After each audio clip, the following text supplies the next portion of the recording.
The clock read 2:47 a.m. when I heard my bedroom door creak open again. I kept my eyes shut tight, my breathing slow and steady, just like I had for the past 5 nights.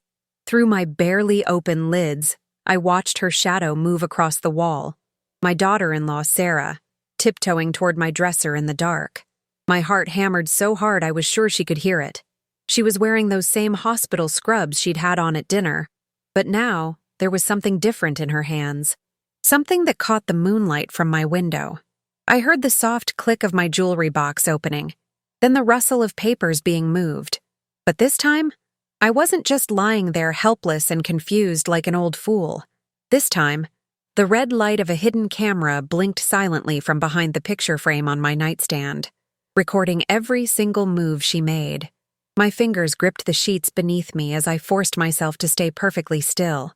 Because what I was about to discover wasn't just about missing jewelry or my late husband's war medals. It was something far worse, something that would tear my son's world apart by morning. I'm Margaret, and before I go on, I'd love to know something. Where are you listening from? I always read the comments, and if you enjoy stories like this, go ahead and subscribe so I can share more with you. Now, let me tell you how all of this started, because what I discovered that night wasn't something that happened overnight. It had been building for months, right under my nose, and I'd been too trusting to see it. It all began 6 months earlier, in April, when my son Daniel called me from across town. His voice sounded tired, strained in a way I hadn't heard since his father died. He asked if I'd be willing to move in with him and Sarah for a while. Just temporarily, he said. They had that big house with the guest room on the first floor, and he thought it would be good for all of us. I could help with their 2 boys after school, and honestly, I wouldn't have to rattle around in my old house alone anymore. I should have asked more questions right then. I should have wondered why the invitation came so suddenly, why his voice cracked when he said Sarah had suggested it. But I didn't. I was lonely, if I'm being honest. 3 years of cooking for one, talking to the television, falling asleep in my late husband's recliner because the bedroom felt too empty. The thought of my grandson's laughter filling my days again, of family dinners and Sunday mornings with pancakes. It sounded like a second chance at living. I moved in on a Saturday in late April. Daniel and Sarah helped me carry boxes up the porch steps of their lovely colonial home on Maple Street. Sarah smiled the whole time, her blonde ponytail swinging as she arranged my clothes in the guest room closet. She'd even put fresh flowers on the nightstand. Yellow daisies, my favorite. She hugged me tight and said, "Welcome home, Mom." I remember thinking how lucky Daniel was to have found such a thoughtful woman. The first few weeks were everything I'd hoped for. I'd wake up early and make coffee, start breakfast before the boys thundered down the stairs in their superhero pajamas. Sarah worked as a nurse at County General, long shifts that sometimes ran 12 hours. Daniel managed a hardware store downtown and left before dawn most days. So I became the one who packed lunches, who checked homework, who kissed scraped knees and refereed arguments over video games. But somewhere around the 3rd week, I started noticing small things. Nothing alarming at first, just odd. Like how Sarah would come home from her shifts and head straight to her bedroom without saying hello. Or how she'd started locking the master bedroom door even during the day. Once, I knocked to ask if she wanted tea, and she opened the door just a crack, her face flushed, her eyes red like she'd been crying. "I'm fine," she said quickly. "Just tired, long shift." Then there were the phone calls. She'd step outside to the back porch whenever her phone rang, even in the rain.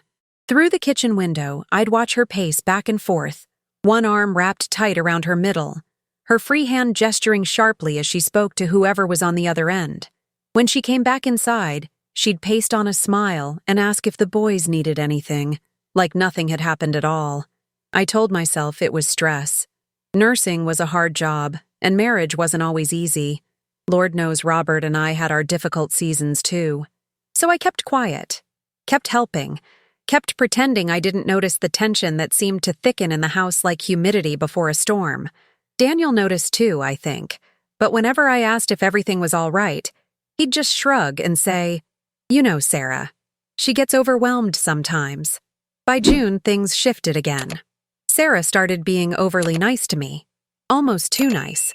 She'd bring me coffee in bed before work, ask about my day with genuine interest, offer to drive me to my doctor's appointments even when I said I could take the bus. It felt wonderful at first, being cared for like that. But there was something in her eyes when she looked at me, something I couldn't quite name. It was like she was studying me, measuring something I couldn't see. One afternoon, I was folding laundry in my room when I heard Sarah's voice drift down the hallway. She was on the phone again, standing just outside the boys' bathroom. Her voice was low, urgent. I shouldn't have listened, but something in her tone made me freeze with a towel in my hands.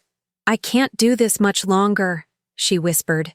"It's getting too complicated. She's always here, always watching." My stomach dropped. There was a long pause. Then, "I know what I agreed to. Just give me more time." I stepped back from my door, my pulse racing.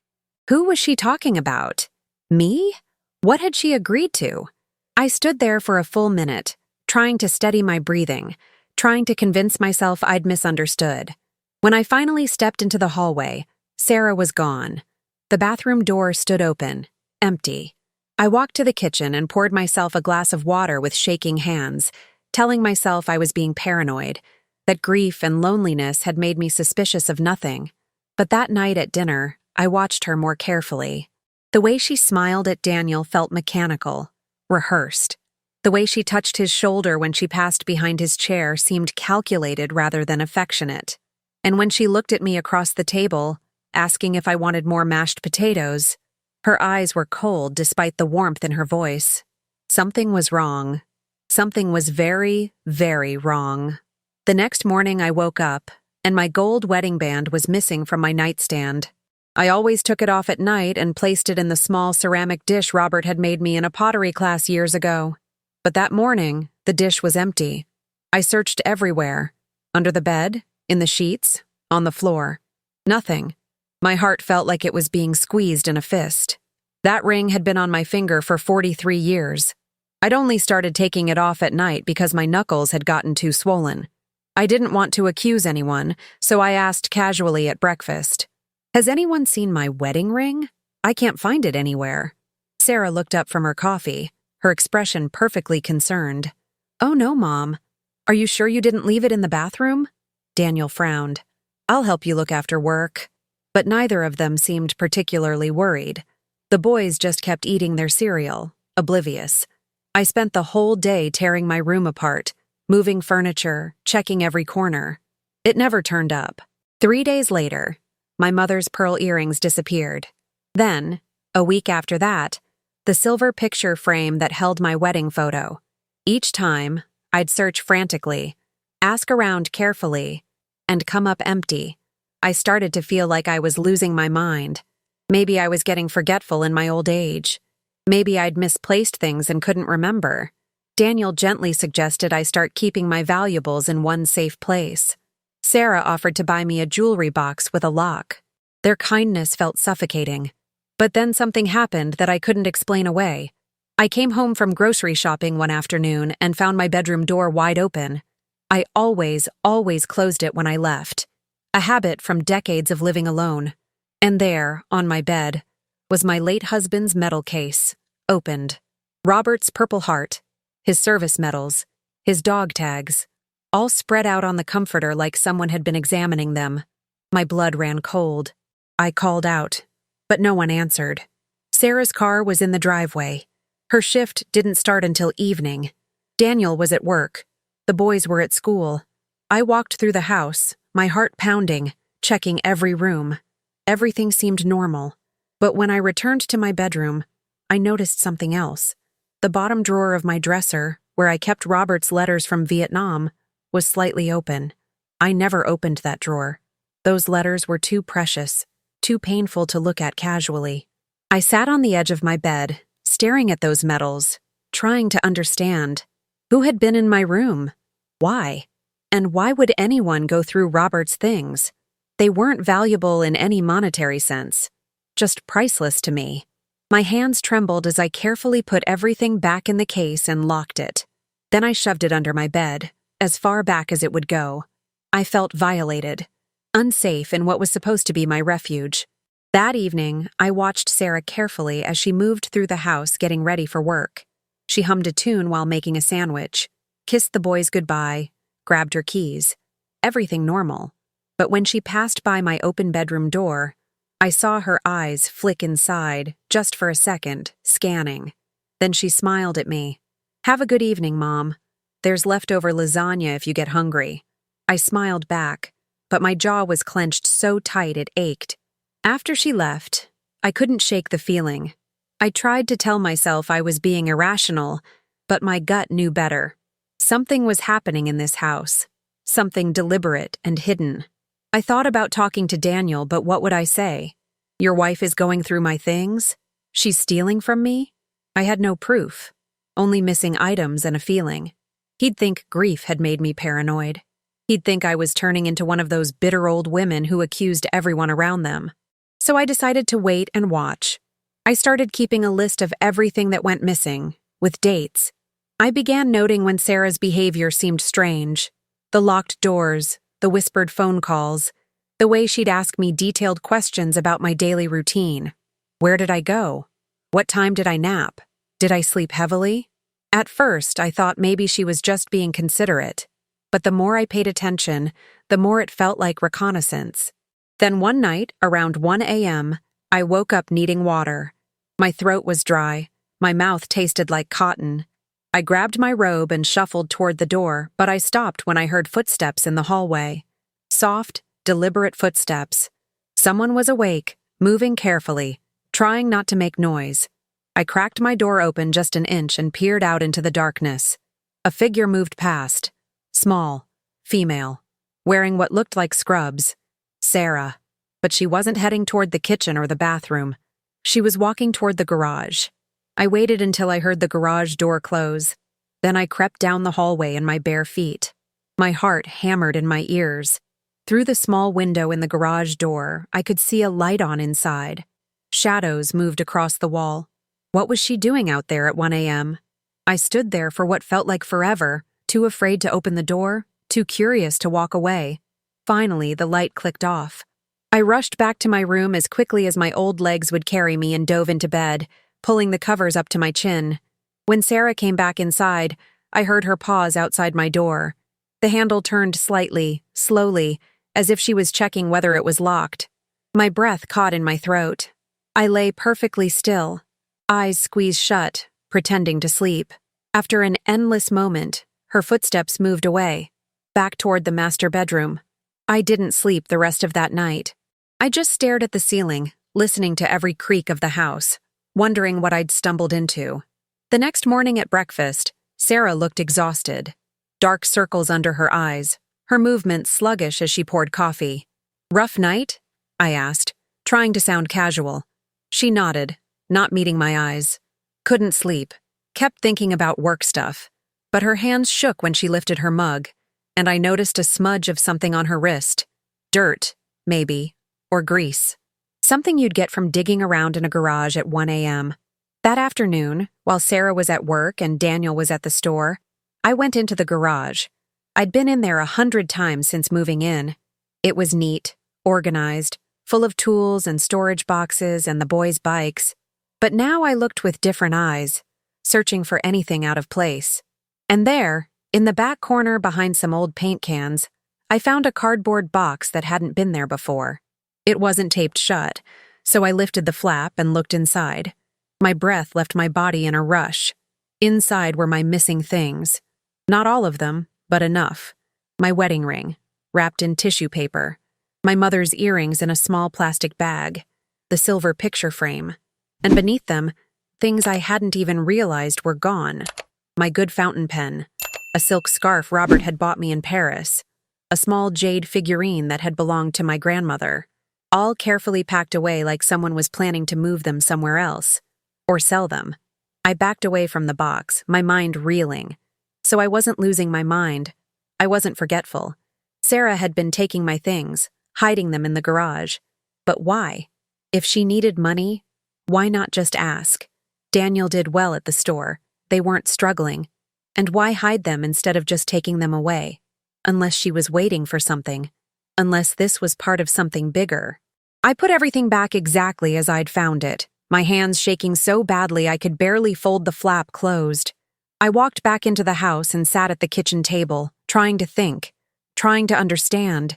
That's when I noticed the stack of mail on the counter. Most of it was junk, but one envelope caught my eye, addressed to Sarah, from a law office downtown. Bentley and Associates. I shouldn't have, but I held it up to the light, trying to see through the envelope. I could just make out a few words. Petition for, and assessment of assets. My stomach turned to ice. Assets, law office, hidden belongings, late-night garage visits, whispered phone calls about agreements and timelines. Suddenly, pieces started clicking together in my mind, forming a picture I didn't want to see. But I still didn't have the full story. I still didn't understand what Sarah was really planning, or why she needed to catalog and hide my possessions, or what role I played in whatever scheme was unfolding. That night, I barely touched my dinner. Sarah asked if I felt all right, her voice dripping with false concern. Just tired, I said, pushing mashed potatoes around my plate. Daniel squeezed my hand. You've been doing so much with the boys, Mom. Maybe you should rest more. I nodded, excused myself early, and went to my room.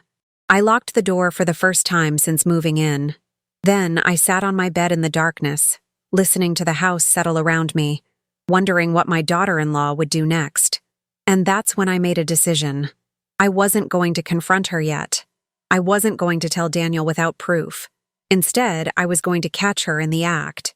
I was going to document whatever she was doing and figure out exactly what she was planning. The next day, when everyone was out, I took the bus downtown to an electronics store. A young man with kind eyes helped me pick out a small camera, the kind that looks like a phone charger, he said. It records motion and sends video right to an app on your phone.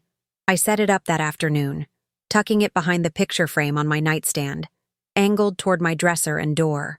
My hands shook the whole time, partly from fear, partly from anger. I tested it twice to make sure it worked. The red recording light was so tiny you'd never notice it unless you knew to look. Then I went about my day normally, helping the boys with homework, starting dinner, pretending everything was fine. That night, I lay in bed with my phone under my pillow, the camera app open. I'd set it to alert me if it detected any movement. At 10 p.m., nothing. At 11, still quiet. By midnight, I was starting to think maybe I'd been wrong about everything. But then, at 2:47 a.m., my phone buzzed. Motion detected. I held my breath and watched the live feed as my bedroom door slowly, carefully opened, and Sarah's silhouette stepped inside. I watched the screen with my heart in my throat as Sarah crossed my room in the darkness. She moved like she'd done this 100 times before. Confident, purposeful, barely making a sound. The camera captured everything in grainy black and white, but it was clear enough. She went straight to my dresser, opened the top drawer where I kept my jewelry box, and began carefully removing pieces one by one. She held each item up to the moonlight from the window, examining it, then placed it in the pocket of her scrubs. My hands gripped my phone so tight my knuckles ached. Part of me wanted to jump up, throw open the door, and scream at her to get out. But I forced myself to stay still, to keep breathing slowly, to let the camera record everything. This was proof. This was what I needed. After about 5 minutes, she closed the drawer silently and moved toward the closet. She opened it carefully, stepping inside, and I lost sight of her for a moment. When she emerged, she was holding the shoebox where I kept Robert's letters. She sat on the edge of my bed, and opened the box on her lap. Through the camera, I watched her fingers rifle through the envelopes, pulling some out, reading them by the light of her phone. My vision blurred with tears. Those letters were sacred. Robert had written them from rice paddies and fire bases, pouring his heart out about fear and hope and love. Seeing her hands on them felt like a violation of something holy. After a few minutes, she put them back, closed the box, and returned it to the closet. But she didn't leave. Instead, she walked to my nightstand and opened the small drawer there. She pulled out my checkbook, flipped through it, and took a photo of several pages with her phone. Then she opened my address book and photographed that too. My stomach twisted. This wasn't just about stealing jewelry anymore. She was gathering information, documenting things, building some kind of case or evidence for something I still didn't fully understand. When she finally left, closing the door as silently as she'd opened it, I lay there shaking for a full hour before I could move. The next morning, I could barely look at her across the breakfast table. She smiled at me, asked if I'd slept well, poured me orange juice. I wanted to throw it in her face. Instead, I smiled back and said I'd slept like a baby. Daniel kissed her goodbye before heading to work, told her he loved her. She said it back, but the words sounded hollow to me now.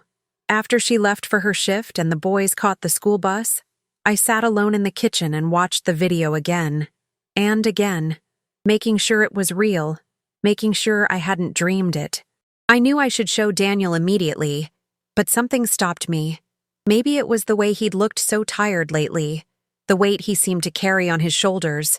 Or maybe it was because I still didn't understand the full picture. What was Sarah planning? Why was she photographing my financial documents? Why hide my belongings instead of just taking them? I needed more information before I destroyed my son's marriage. So I decided to wait one more night, to see if she'd come back, to see what else she might reveal. That afternoon, I did something I'm not proud of. I waited until I was alone in the house. Then I went into the master bedroom. The door was unlocked for once. Sarah must have been rushed that morning. My heart pounded as I stepped inside. Their room was immaculate, almost sterile. The bed was made with hospital corners, not a wrinkle in sight. Dresser tops were clear except for a single framed photo of their wedding day. I started with her nightstand, opening the drawer carefully. Inside, I found a notepad with pages of handwriting. Sarah's handwriting.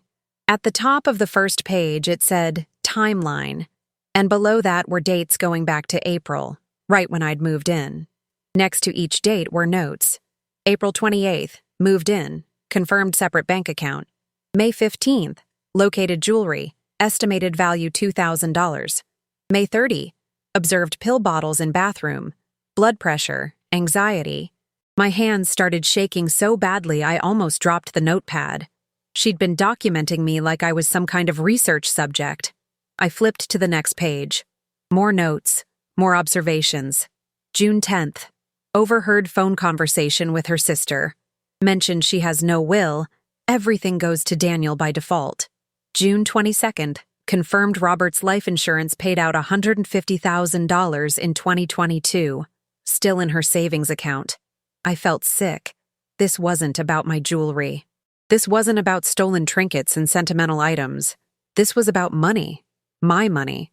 The life insurance payout from Robert's death. The savings we'd built over 43 years of marriage. The next page made my blood run cold. At the top it said, Phase 2 in capital letters. Below that, establish pattern of confusion and memory loss. Document incidents. Dr. Palmer appointment set for August 12th. Then a list of symptoms. Forgetfulness, misplacing items, disorientation, possible early dementia. My vision tunneled. She was trying to make me look incompetent. That's why she'd been hiding my things, making me think I was losing my mind. She was building a case to have me declared mentally unfit. I kept reading, my hands shaking harder with each line. Once diagnosis confirmed, Daniel can pursue conservatorship, transfer assets to family control, move her to assisted living if necessary. At the bottom of the page, a phone number and a name. Richard Bentley, Esquire, 555-0147. The law office. The envelope I'd seen. This was all planned, meticulously plotted out like a business strategy. And my son. Did Daniel know? Was he part of this? Or was Sarah manipulating him too? I heard a car door slam outside and nearly jumped out of my skin. I shoved the notepad back in the drawer, rushed out of the bedroom, and made it to the kitchen just as the front door opened. It was just the mailman at the neighbor's house. I leaned against the counter, trying to catch my breath, trying to slow my racing heart. I felt like I was drowning, like the walls were closing in. The woman I'd welcomed into my room every morning with coffee and kindness was systematically plotting to have me declared incompetent so she could steal my life savings. That night at dinner, I studied Daniel's face as he laughed at something one of the boys said. He looked genuinely happy in that moment, genuinely unaware. I wanted to believe he had no idea what Sarah was doing. My Daniel, my sweet boy who used to bring me dandelions and call them roses. He couldn't be part of this. But then Sarah touched his arm and said something about how nice it was to have me helping with the kids, how she didn't know what they'd do without me. And Daniel nodded enthusiastically. Was he acting too? Or was he truly clueless? After dinner, Sarah announced she had to run to the pharmacy for her prescription.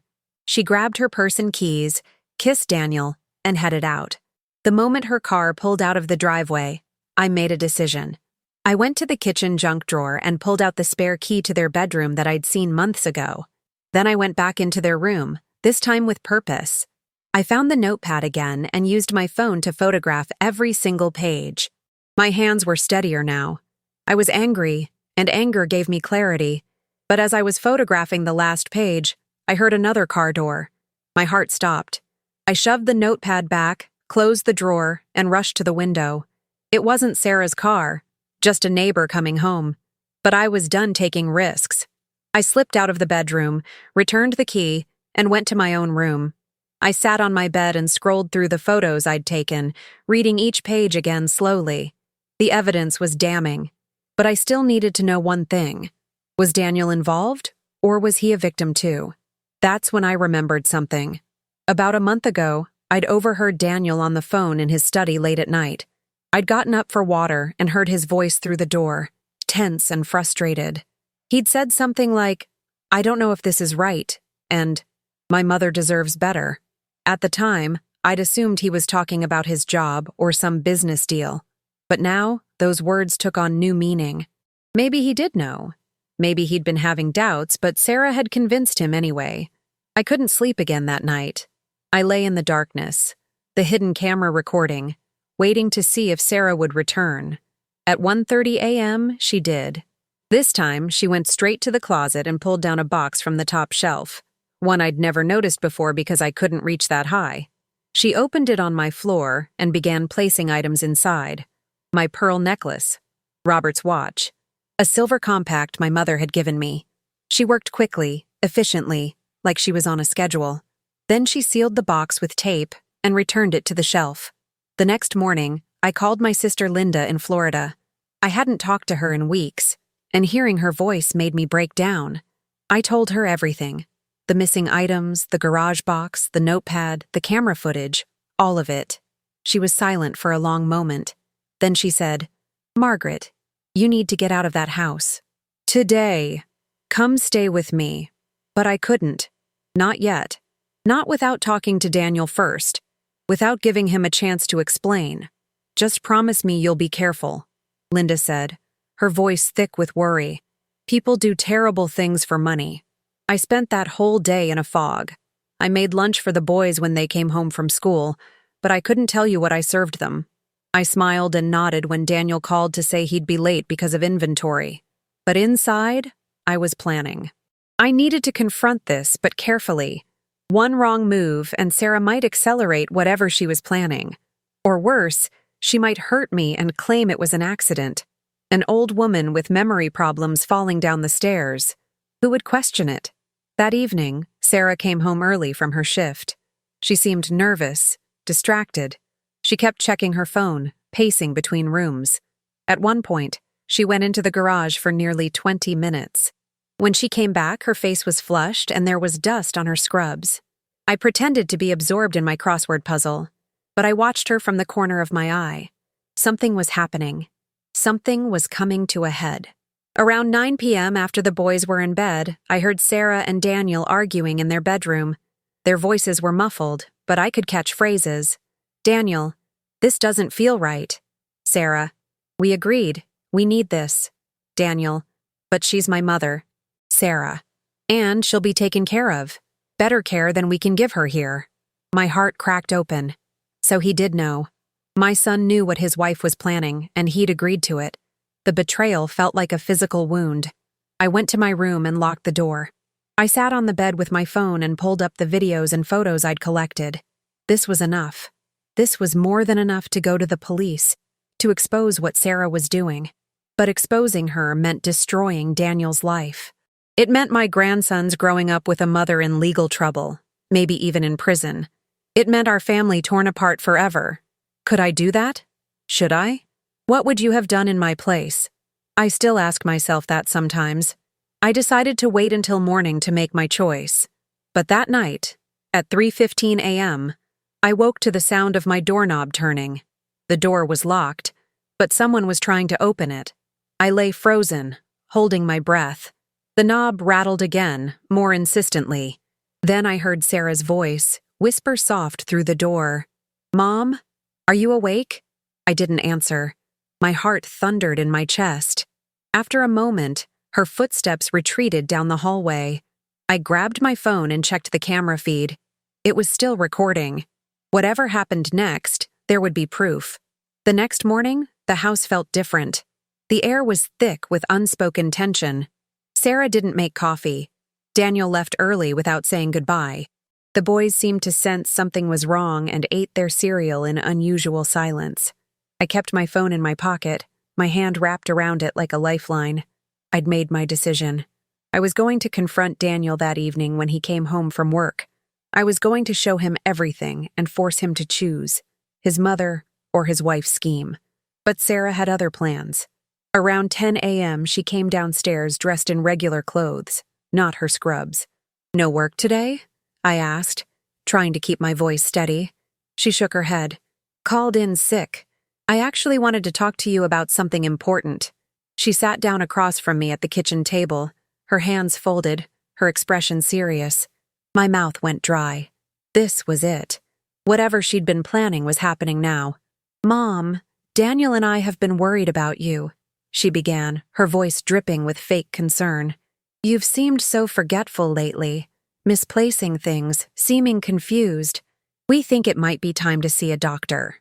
I stared at her, this woman who'd been creeping into my room at night, who'd been documenting my life like a lab specimen.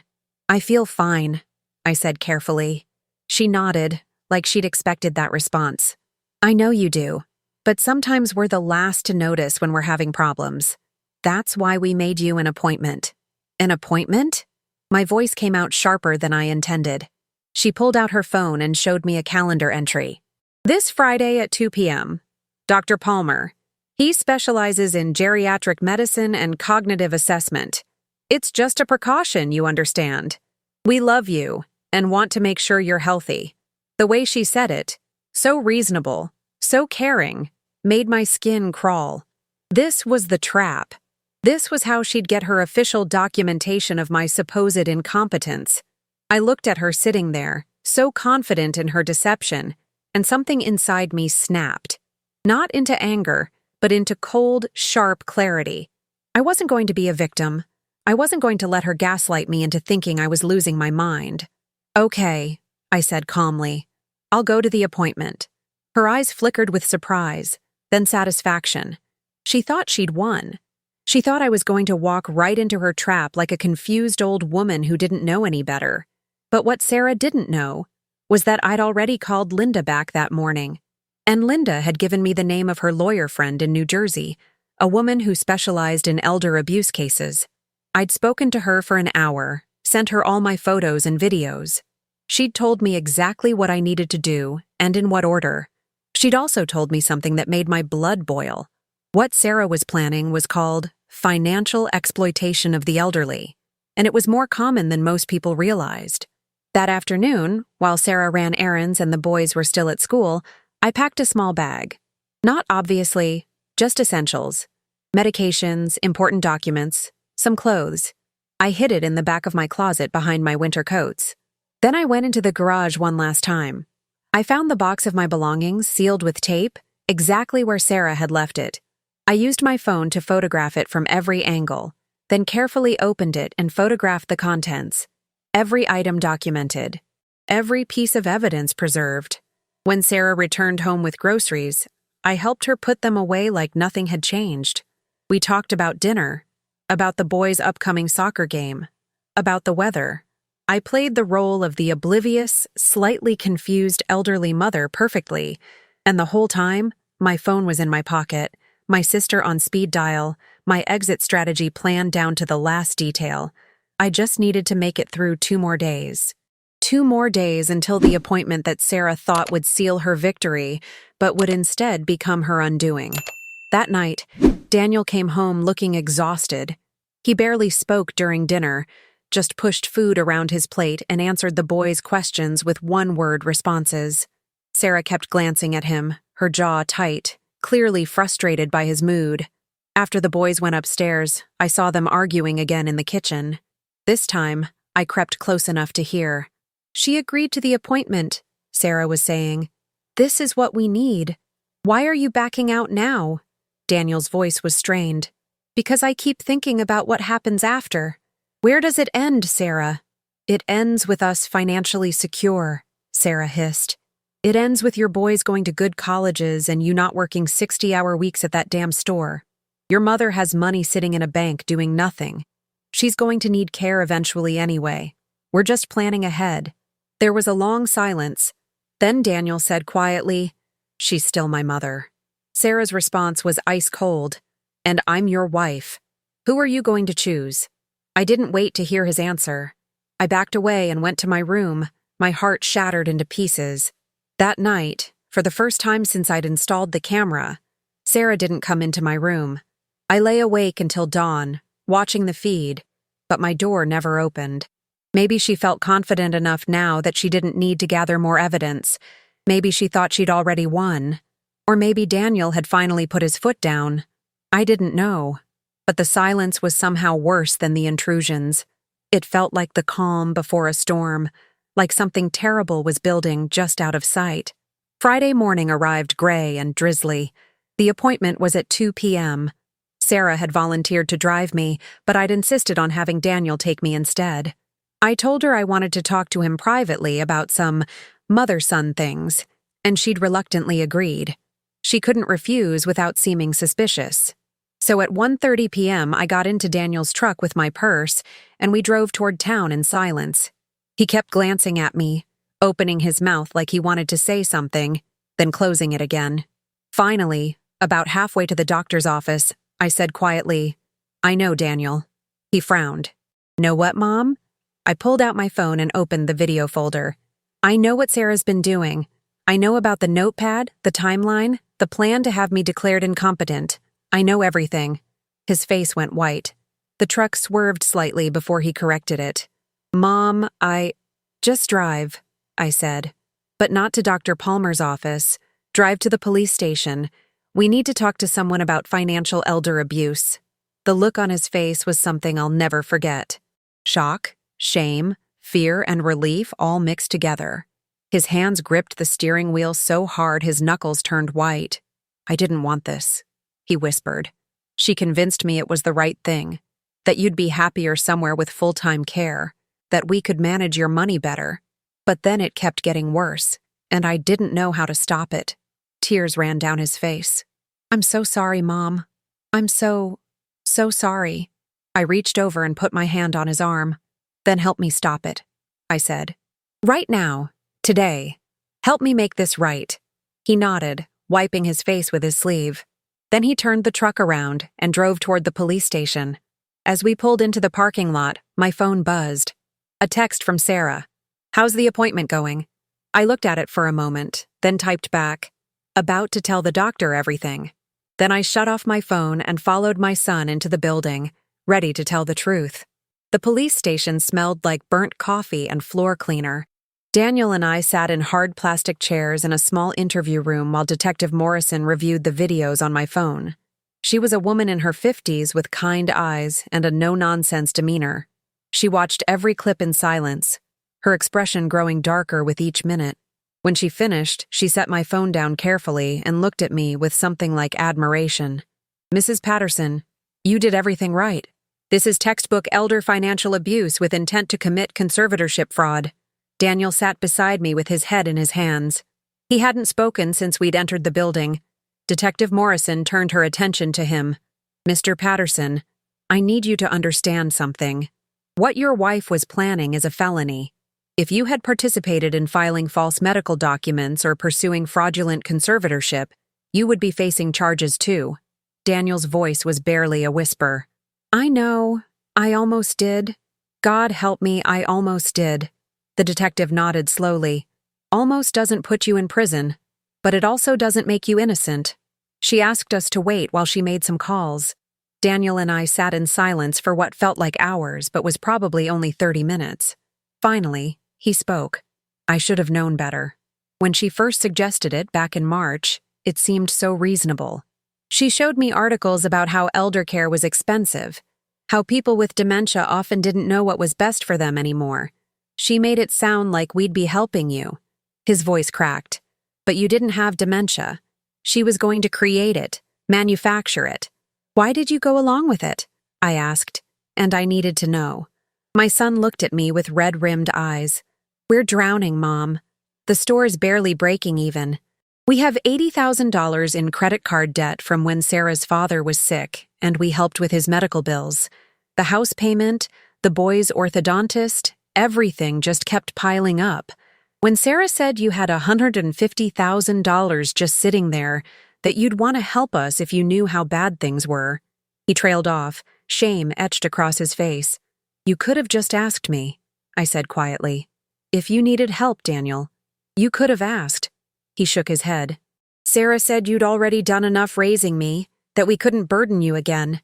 She said it would be easier, cleaner this way, that you'd never even know. You'd be in a nice facility, and we'd manage everything for you. The words hung between us like poison.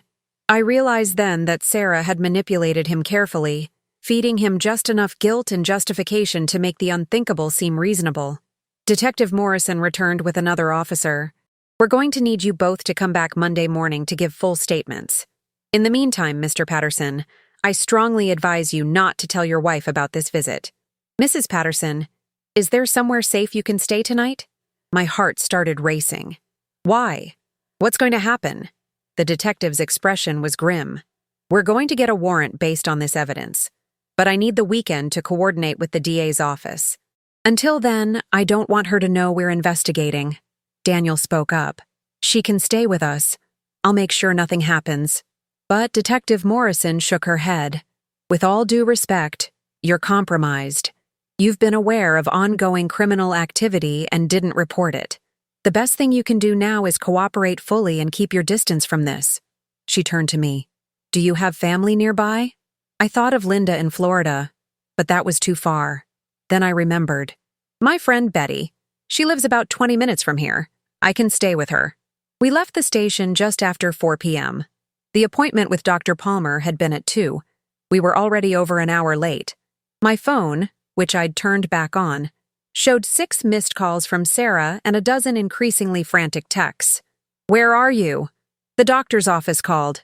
Daniel, answer your phone. Is Mom okay? I'm getting worried. Please call me.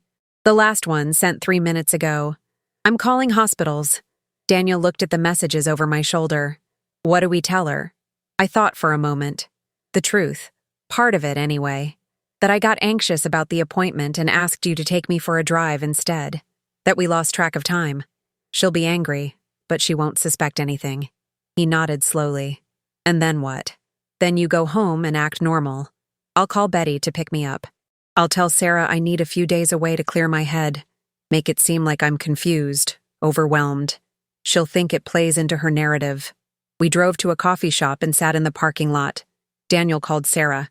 I could hear her voice through the phone, sharp and accusatory. Where have you been? Do you know how worried I've been? Daniel explained about the panic attack, the drive, losing track of time. His voice was steady, but his hands shook. Sarah's tone shifted to concern. Is she okay? Put her on. He handed me the phone. I took a breath and made my voice sound tired, a little confused. Hello, dear. Mom, are you all right? You scared us. Sarah's voice was smooth as silk now, all worry and care. I'm fine, sweetheart. I just got overwhelmed.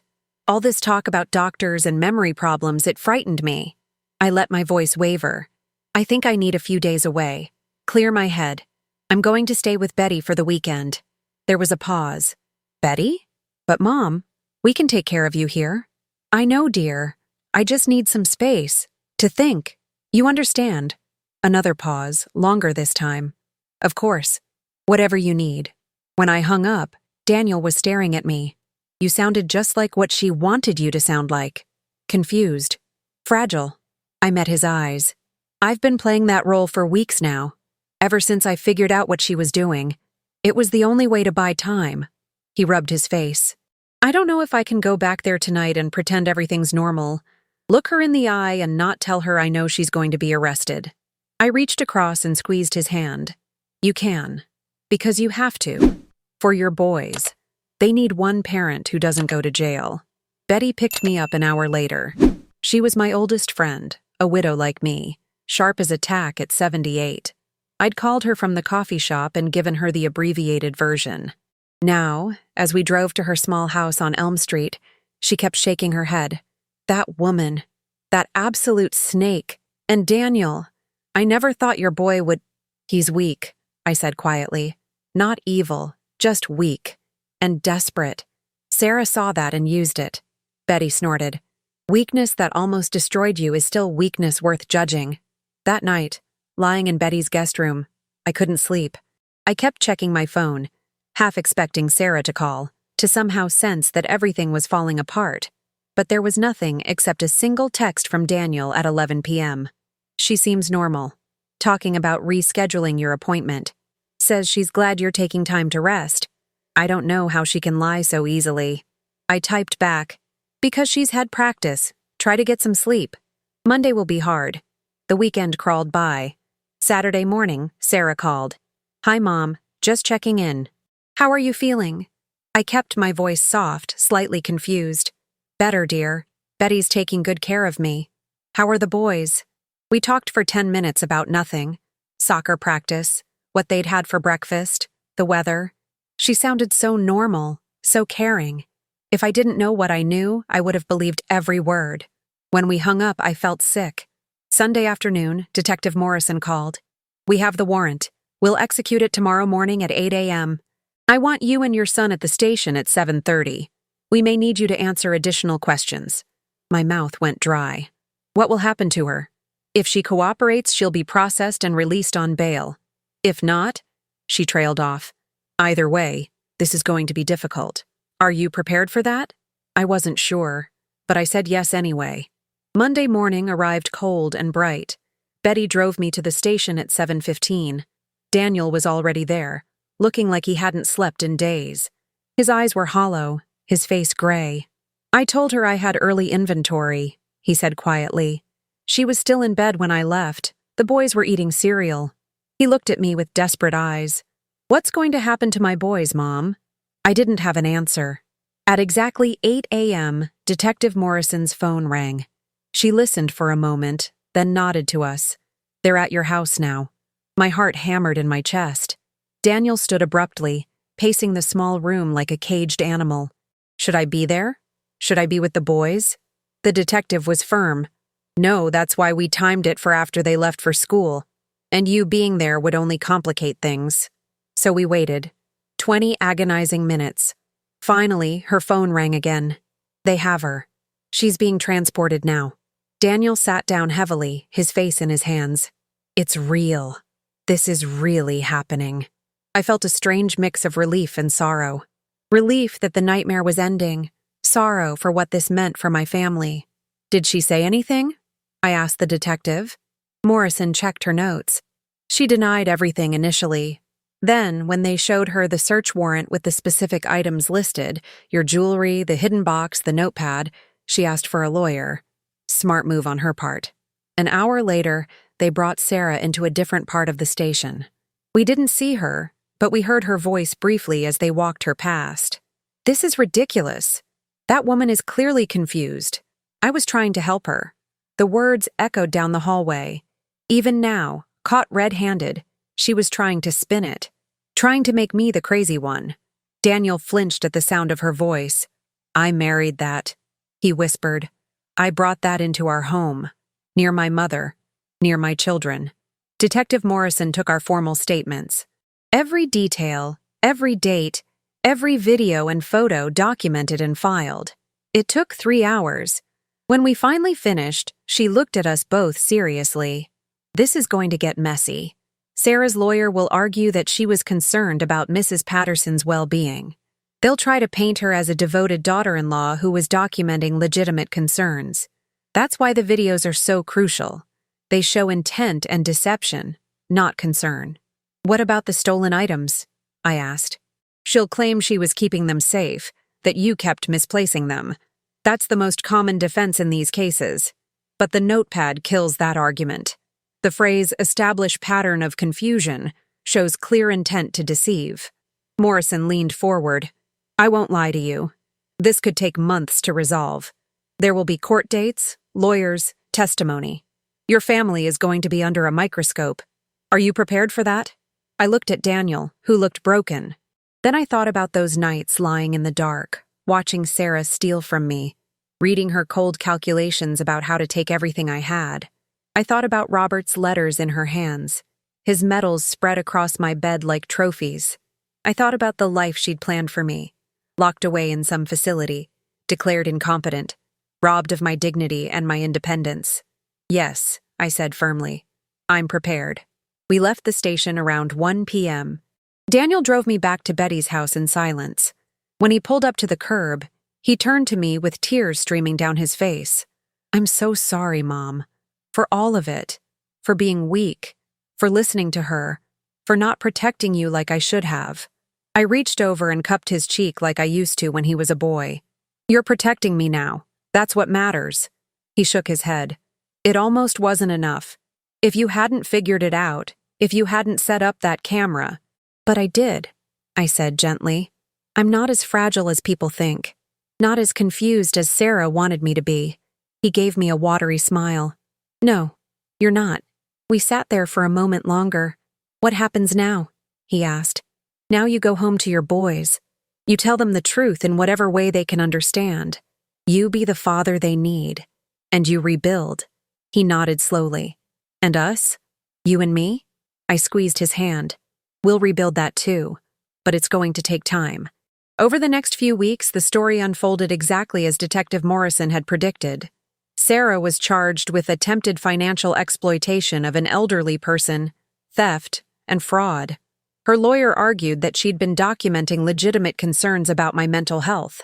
But the videos, the notepad with its calculated timeline and the phrase, Phase 2, and the hidden box of stolen items told a different story. The DA's office was confident they had a strong case. Daniel filed for divorce. It was the hardest decision he'd ever made, he told me, but also the clearest. He couldn't stay married to someone who'd been willing to do that to his mother. He moved with the boys into a smaller apartment while the house was sorted out in the divorce proceedings. I helped where I could, babysitting, cooking dinners, helping with homework. The boys asked questions I couldn't fully answer. Why was Mom gone? Why couldn't they live in their house anymore? Daniel did his best to shield them from the worst of it. Sarah took a plea deal in November.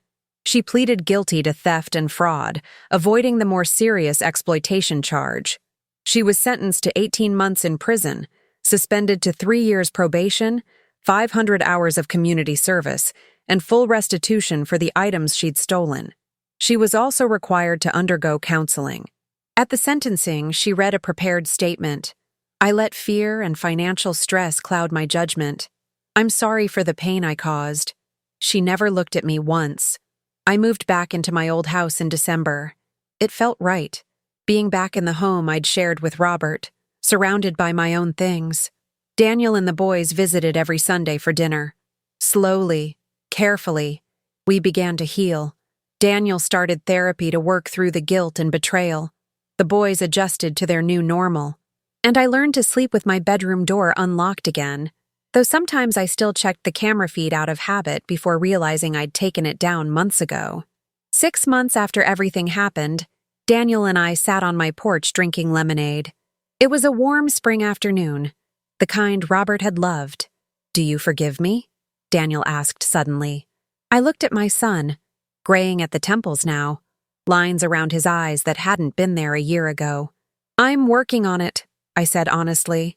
Some days are easier than others, but I see you trying. I see you being a good father. That matters. He nodded, tears in his eyes. I'll spend the rest of my life trying to make this right. I know you will, I said. And I meant it. What Sarah did was unforgivable. What Daniel did was inexcusable. But unlike Sarah, Daniel was genuinely remorseful. He was doing the hard work of rebuilding trust and integrity. That had to count for something. We sat in comfortable silence for a while, watching the boys play basketball in my driveway. You know what the worst part is? Daniel said quietly. I thought I was weak back then, but I was actually just selfish. I saw a way out of my problems and I took it, even though it meant hurting you. And now? I asked. He watched his sons, his expression soft. Now I know the difference, and I'll never make that mistake again. I reached over and squeezed his hand. We weren't where we used to be.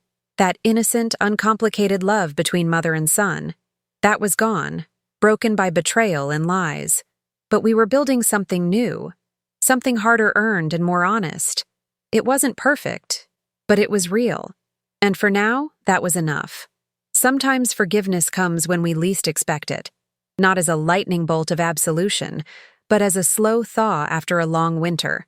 If this story touched your heart, I'd love to hear your thoughts in the comments. And if you believe that families can heal even from the deepest wounds, stay with me. I have more stories to share, and I think you might need to hear them.